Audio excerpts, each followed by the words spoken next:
Okay, so Fatima, I'm overjoyed that you're willing to do this with me. It's wonderful because I have many questions. I come from a place of not deep knowledge of Maryam and certainly not of Islam and where that how she resides in that culture.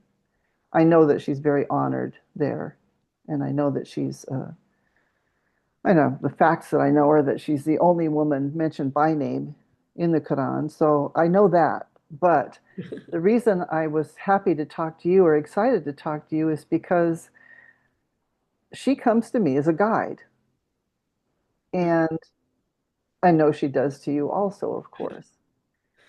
And I feel that you have a depth of knowledge about this that I'm hungry for. I would like have a great curiosity to know more about her. I have what I see when she comes to me, which is many faceted.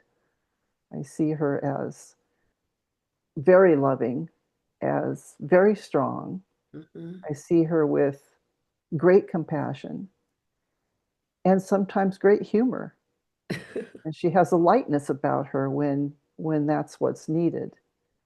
And so there are all these things that come to me. And when I sit down and I start to meditate, she's just there in an instant. And it's a lot of times not there that she's not there to tell me anything, but she's there to just show me I'm part of you. I'm part of you. And she's kind of telling me we're all holy. We're all sacred. And it's that connection, it's that consciousness connection. And I feel like sometimes she comes to me to shake me and remind me, don't underestimate yourself. So, so yeah, so I would like more perspective and more depth of knowledge about her. That's why I'm here with you. Yeah, thank you, Leslie, for helping me to put this together. And like you mentioned, Miriam was also my guide. And, I started to interact with her at very young age. I could feel her teaching, but I did not really know the depth until, of course, we get older. And I learned a lot from the Quran and from the Sufi masters as well. So today, like you said, we will study her life and her perspective from the Quranic point of view. And I would like for the listener to take whatever it resonates with them and what it does not, they don't have to. That's basically my personal journey with this chapter. So, Miriam has a whole chapter in the Quran named after her. So, it's chapter Miriam. It's a very good chapter where it's teaching people about the unity in the one consciousness. Mm. She's also the mother of a very well known prophet, Jesus, and the teachings of the Quran are basically teaching us to learn how to live with what we call um, Jesus Christ consciousness. Mm. And one thing I also wanted to emphasize on, I noticed in all the YouTube channels where the spiritual teachers are talking a lot about the shift and that there is a shift coming to humanity and we are beginning a shift. But I've always viewed that Miriam and the birth of Miriam was the birth of the shift. Mm. And we will see it together and we can discuss it further. So I will start sharing with you the chapter Miriam, and I divided into sections so we can cover section by section. So this is the chapter Miriam, and it has like 98 verses. And the word surah in the Arabic language it means basically proof and evidence.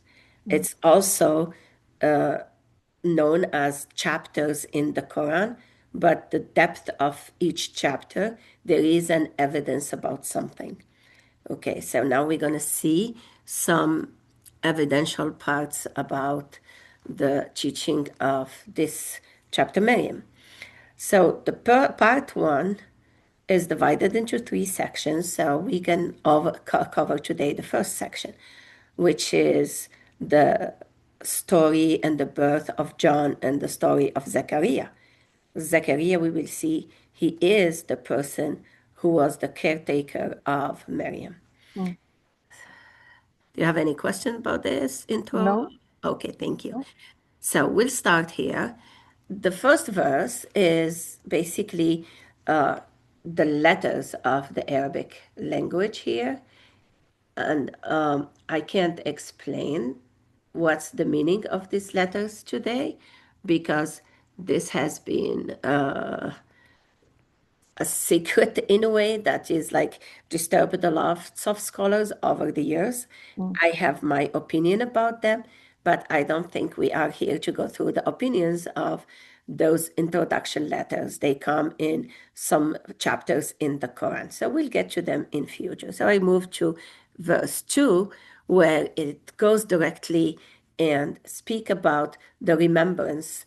And I always love when the Quran says remember, because really with the veil of forgetfulness when we came to earth, plus with what a human has done and distorted scriptures, the Quran is taking us back to remember. A remembrance of the mercy of your Rabb.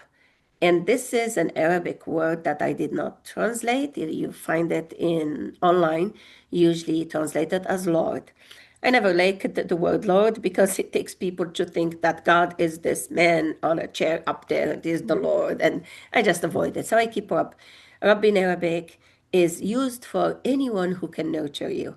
So your mother is called Rabb, your Mm. father is called Rabb, and also your teacher is called Rabb in Arabic, but the highest Rabb is your source of existence, Mm. okay, which we call Allah, is its agent. Okay, so this is agent Zachariah.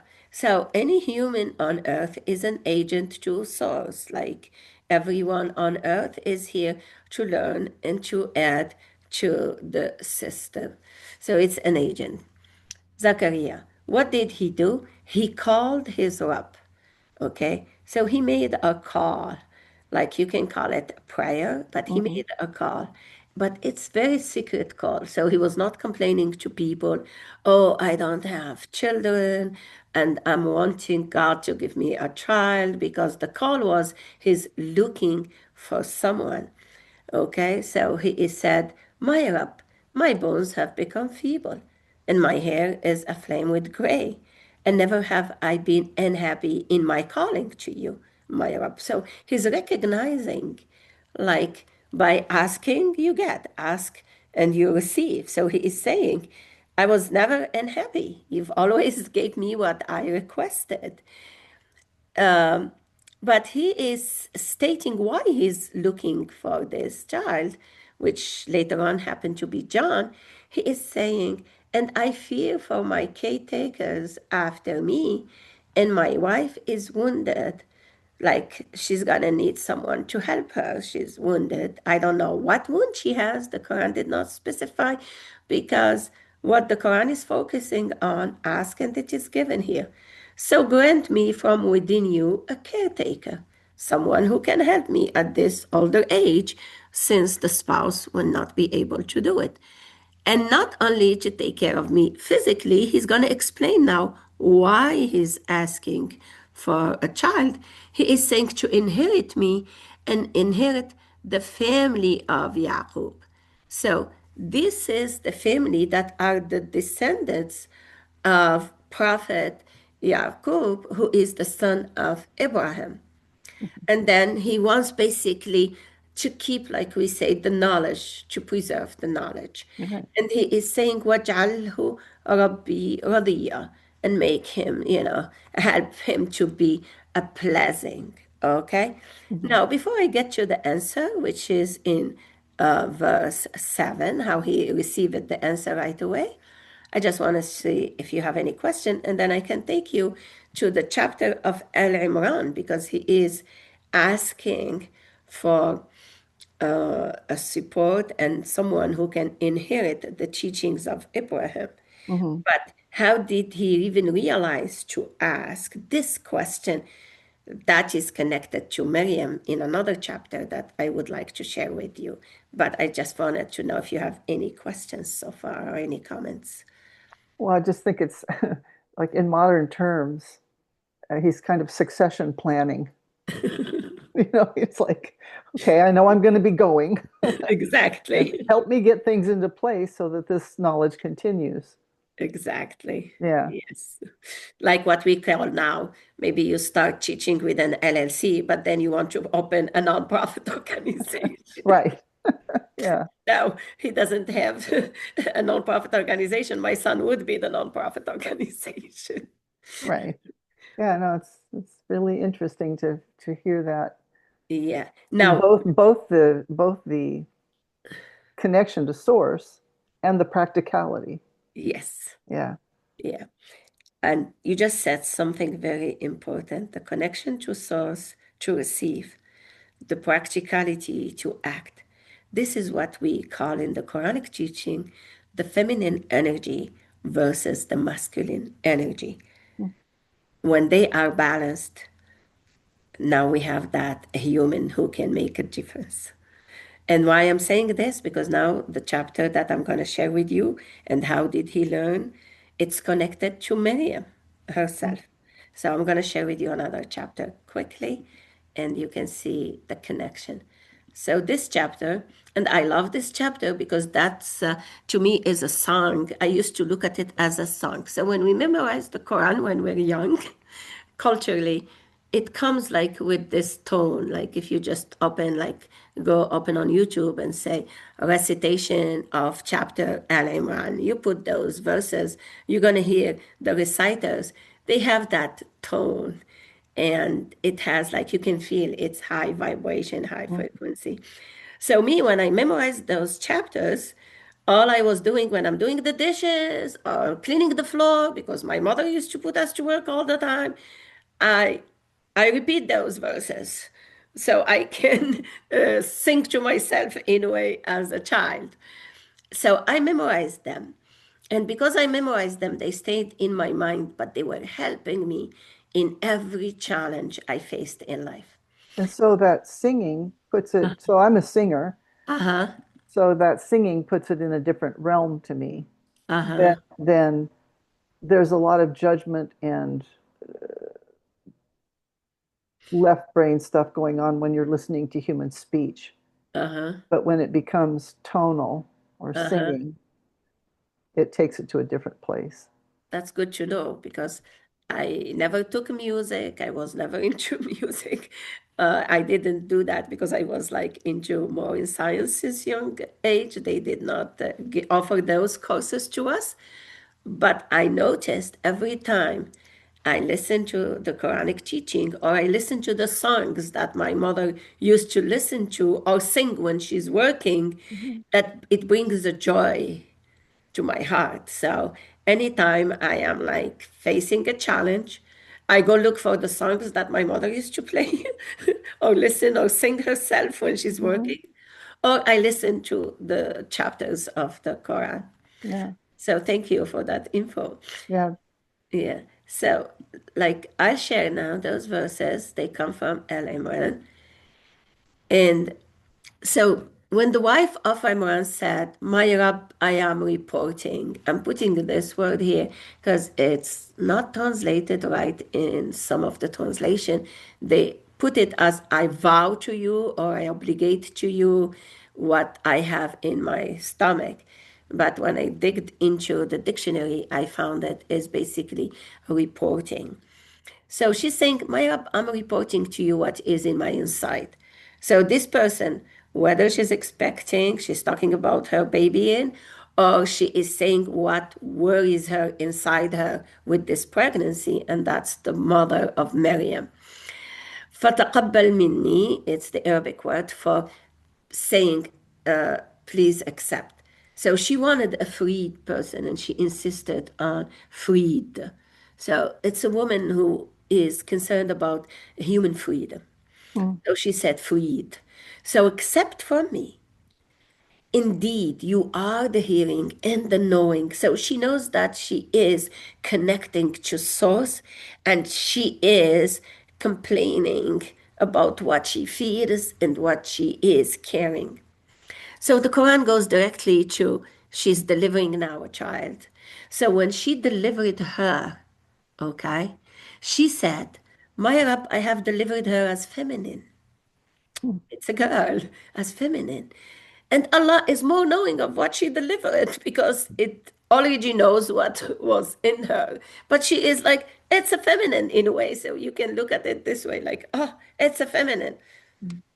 But it says, the Quran is saying, but the masculine is not like the feminine. And indeed, I have named her Maryam. So now she's just like submitting. I named her Maryam. So I have another request now. Um, I could hear, for example, in my mind, I wanted a boy who can free humanity from all this culture and dogma, but here it's a woman. But she is saying, but I named her Miriam anyway, and I have sought refuge for her and her offspring by you from the distant separate self. Mm. This what they usually translate as the devil. I never like the word devil. I always feel it's your separate self or Mhm. it's when the ego takes over. Mhm. But I love her prayer. And that's the prayer I always use. But instead of saying, I deliver the girl, I always say, and you know my situation, and I explain it just so you know what's going on. So help me.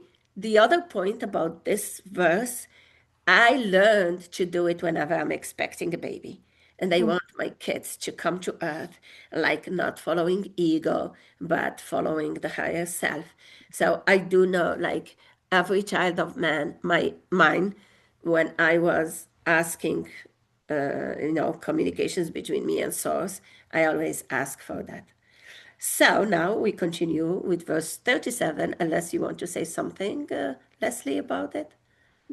I find it really interesting that there was some knowledge in the mother that this Uh-huh. was something very special that was happening. This was not like, yeah, okay, I'm having a kid, you know. It's not like, okay, we're on a path here.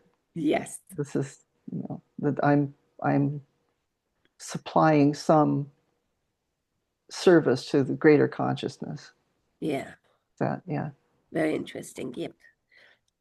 I like how you help me. So, so we'll continue with the next part. So it says, so her Rabb accepted her. So ask and it's given. And once you learn this, all the challenges in your life become like easy peasy, like very easy. Because, like you say, okay, I did ask. I just have to go through it. And I know as I get through it, I will be guided. That's how I feel. So her Rabb accepted her with a good reception. I mean, I can't find anything better than that sentence. It says بقبول حسن in Arabic, which means a good reception. And better her. So now she was cultivated and cultivated her up, a good cultivation. And how was that done? Zechariah took guardianship of her. Mm. So basically, we're going to send a good guardian for her. كلما دخل عليها زكريا. Sometimes I may find myself saying something in Arabic because it just stays in my That's okay. in my hearing.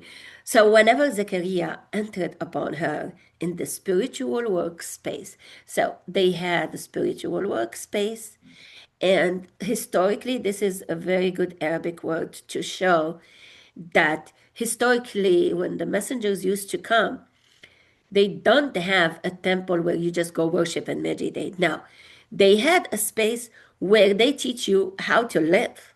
Mm. So it's spiritual, but also is a workspace, how you live.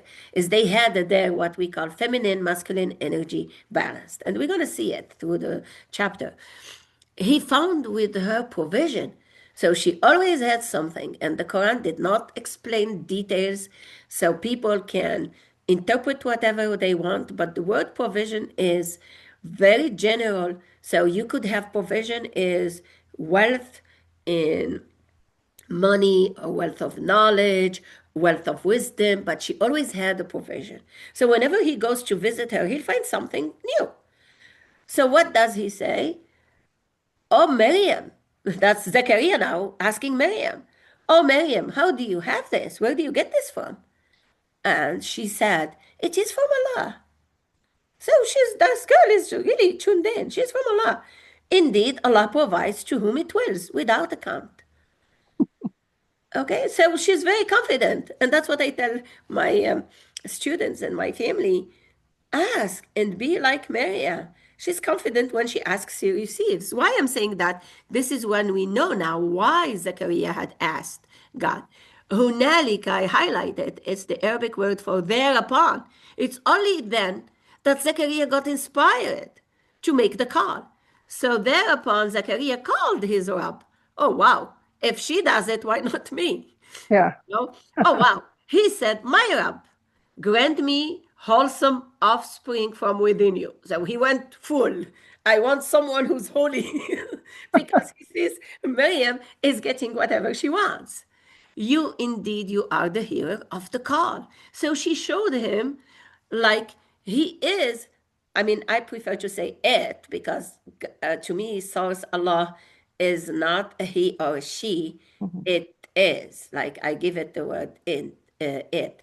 So, إنك سميع الدعاء. So in the Arabic language, they understand usually like the difference between the he and she when it is for something that we say genderless. For Mm. example, when we talk about the earth, we say she, the moon, we say he, but yet we know it's genderless. So I just wanted to provide to the English speaking audience that when I say Allah, I prefer to say it and not he, so Mm. that we get our mind off, not masculine, not feminine, it's genderless. So Mhm. it just shows you here how he learned from her right away and he made the call. Okay. And I Yeah. stop here to hear your comments. So that's interesting to me because, well, first of all, your take on Allah is it because it's whole, Yeah. right? Okay. So, and then Zachariah is saying now, hey, I get it. You know? And I sometimes feel that way where it's like, well, you sit down and you're in prayer, you're in meditation, and that confidence, I guess I would say, that you are connected. Like, Hmm. hey, well, if she can do it, I can do it, right? Yes. And it's that confidence that you have that connection that manifests whatever it is you're asking for, Hmm. because you're going straight to source, but you have to know that you can go straight to source. Exactly. And so it was so clearly demonstrated to him at that point. It was like, oh, I can just go ask. And you know me, I asked what people used to think the impossible. In fact, I always joke with my sister. I used to tell her I want, and I put them one, two, three, four, five, six, and her answer will be, "It's impossible. Be realistic." I tell her I'm no different than Miriam and the mother of Miriam. So I always bringing that verse because I memorized it and I Right, understood it at young age. So I used it all the time. The other thing I wanted to bring to your attention, and I tell that to the parents all the time, parents, teachers, you may learn from your student or your child.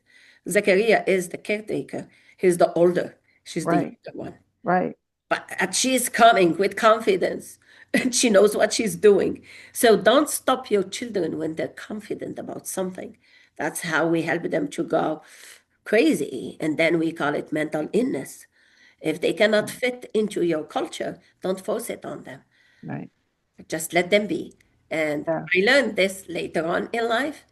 I mean, you know how you get your aha moment. As an educator later on, I noticed I was learning from my students. And then I started to use the philosophy of always asking them, "What do you think?" And of course, if you go to any religious place, mosque or temple or whatever, they used to tell me at the mosque, "What are you asking the kids? What do you think? This is God's book. You just have to tell them this is what it is saying."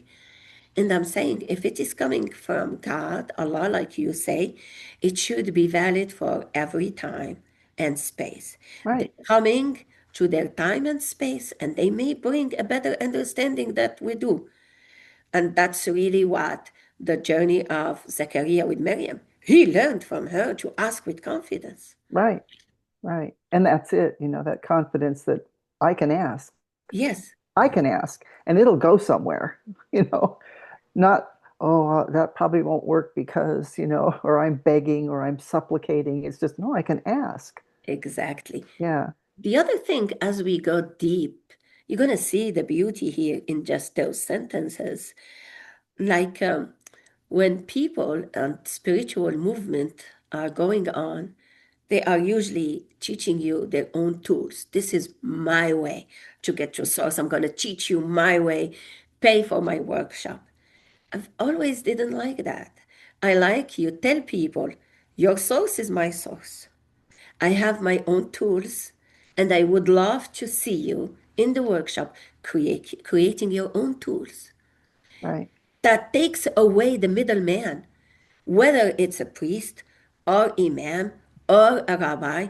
I'm not right, against them, but right, they have their own way of connecting with source. And any spiritual teacher, and I say it with all love and appreciation to their work, but I just feel sometimes you need to just move to the direction of let them find their own tools. Because mhm. Miriam didn't say, this is what I do. But Miriam said, source, go back to your source. Yeah, which takes that person out. There is no middleman. And the Exactly. danger of a middleman is that a middleman can get there's ego in a middleman, or can be, where it becomes about their power to be able to give you something Exactly. rather than telling you, no, you go direct. It's okay. Exactly. Yeah. I used to even joke with my students and my kids. I say, with my husband, sometimes I just say, don't feed my ego. When someone starts to tell you it's a human nature, like you said, they may start to feed your ego and then you deviate from the path. Right. Yeah. So I think we gave enough info here today, or do you want to continue? I don't want to overwhelm you, Yeah, Leslie. no, it's good. I've got a lot to think about, and the interpretation is enlightening, Oh, thank you. enlightening. Yeah. So I appreciate the time that you're taking Oh, thank you. and sharing this with me. And I feel the translation I'm doing, like I explained to my students, they are two parts of each human. And you know that. There is the intuitive part, there is the intellectual part. Mhm. The intuitive part is instantaneous. You ask, you receive the information or the imagery, you write it down, you take that image. Now, to put the translation, is going to be something that is going to need intellect, which means I need to go to the dictionary to search the Arabic meaning, even though I do get inspired what it means. But now to put it in the English and to do all that work, it takes time because the intellect works with time and space. Right. Intuition has nothing to do with time and space. No. Okay, you'll be doing the dishes and then you get the, oh, you have to stop all the soap and look for the pan. Yeah. Driving and you get the information. Sometimes I will pull in a parking lot and say, okay, let me put it down or, audio tape it. It just doesn't have any space and time. Whenever you ask, you're going to receive. Mm, And why I'm saying this is the translation is a combination of the two. I mhm, have been meditating about this chapter, I would say, for my lifetime. And I have been receiving information, putting it together. But then I have a person who is a linguistic master. She knows Chinese, Hindu, English, Hebrew, mhm, Arabic, and she is helping me to put the English translation. So the English translation is an effort put together. And that's why I tell people take whatever it resonates with you when you read the translation. mhm. And if you'll find that maybe a better translation is there available, we're welcoming their comments as well. But I just wanted to put that out so I explain how I came to that because I do get a lots of people asking me why your translation is different than every Quran translation Mm. out there. Well, I talk from my experience and I talk for what I have been receiving myself. Yeah. You're listening through different ears. Yes. Yeah. So, Yeah. And I'm not copying any book, and that's why I don't reference books. I am basically taking whatever I have been receiving by asking. Sometimes I get a nudge to read a book, but usually it's one page from the book. So I have a huge library that has over 5,000 books, but I maybe just get, guided to just one or two pages, but it's Mhm. good to have them as a reference. Yeah. Okay, so we'll continue with the story of Miriam. It was a pleasure being with you, Leslie. Likewise, Fatima. Thank you so much. Thank you. See you Yeah. next week. Okay. Thanks.